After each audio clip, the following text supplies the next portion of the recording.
लाल पहाड़ों के देश में के रचनाकार कवि अरुण चक्रवर्ती का निधन हो गया है। कल रात लगभग 1 बजे चुनचुरा फार्म साइड रोड पर उनके सोनाझुरी घर पर उन्हें दिल का दौरा पड़ा। बाद में मौके पर पहुंचे डॉक्टरों ने उन्हें मृत घोषित कर दिया। मृत्यु के समय वे 80 वर्ष के थे। वे अपने पीछे पत्नी, 2 बेटे और नाती पोते हैं। उनके निधन की खबर सुनते ही स्थानीय विधायक से लेकर शहर पुस्तक मेला समिति और गणमान्य लोग कवि को श्रद्धांजलि देने पहुंचे। अरुण चक्रवर्ती के बेटे की पत्नी सुदेशना चक्रवर्ती ने कहा, कल वे कोलकाता के मोहरकुंज में जंगल महल उत्सव में शामिल होने गए थे। उन्हें कोरोना के बाद से फेफड़ों में थोड़ी दिक्कत महसूस हो रही थी। अरुण चक्रवर्ती ने शिवपुर इंजीनियरिंग कॉलेज से स्नातक किया और हिंदुस्तान मोटर्स में काम किया। तब से वे लिखते रहे। সোনাঝুরি সেই বাড়িতে দাঁড়িয়ে আছেন যে অরুণদাকে নিয়ে অনেক স্বপ্ন দেখেছিলেন। কি বলবেন আজকের এই দিনটা? দেখুন, কবি অরুণ কুমার চক্রবর্তী তো শুধু চুঁচুড়ার নন, কবি অরুণ কুমার চক্রবর্তী সারা ভারতবর্ষের।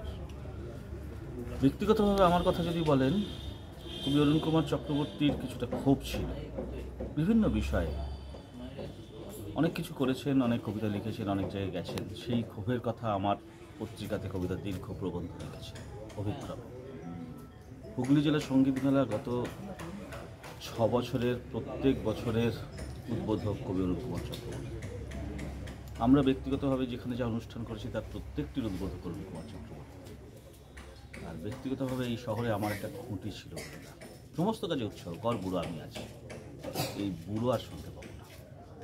এটা খুব বেদনার এবং সংস্কৃতি সাহিত্যে, বিশেষত লোকসাহিত্যে অপূরণীয়। কালকেও তো জঙ্গলমহল উৎসব করে রাত্রিরে ফিরেছে। ভিতরে একটা অদ্ভুত প্রাণশক্তি, অদ্ভুত প্রাণশক্তি। এবং এই কথা অরুণদার সারা জীবন, যতদিন মানুষ থাকবে, কবিতা থাকবে, বাঙালি থাকবে, এ কথা অমর হয়ে থাকবে।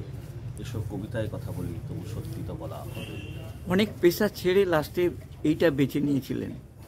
অরুণদা ইঞ্জিনিয়ার এবং ওই লেভেলের ইঞ্জিনিয়ার।